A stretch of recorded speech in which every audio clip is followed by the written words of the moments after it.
கூப்பிடுறது ஏண்டி அரண்மனையில வீட்டு வேலை காலியா இருக்கு அப்படியாடி வேலை செய்தா கூட்டம் வந்தோம். சரி என்ன வேலை செய்யணும் சொல்லு. என்ன வேலை செய்யணும் தெரியுமா?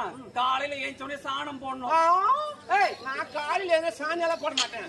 நேத்து பார்த்தா நேத்து தான் சொல்ற நீ ஊர் சாணி இல்லடி வீடு முழுவதுக்கு. ஐயோ வேறவா நீ அக்கா சொன்னேடி.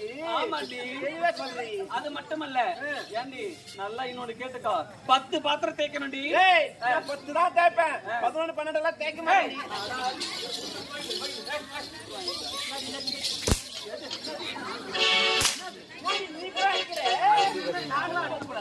எவ்வளவு நாள் தான் நீங்களே அடிக்கிறது, நாங்க அடிக்கூடாதா? அதெல்லாம் விடு. 10 பாத்திரம் அது இல்லடி, சாப்பிட தட்டுங்க செய்யணும். ஆமா அதை கழுவணும். நல்லா சொல்லாண்டி. வேற என்ன சொல்லுடி. வேற என்ன செய்வ? நல்லா வேலை செய்வேன். என்ன வேலை செய்வடி? ஏமா சாணி எப்படி கரைக்கணும் தெரியுமா உங்களுக்கு? ஒரு ஏன் கட்சி காட்டுவேன்.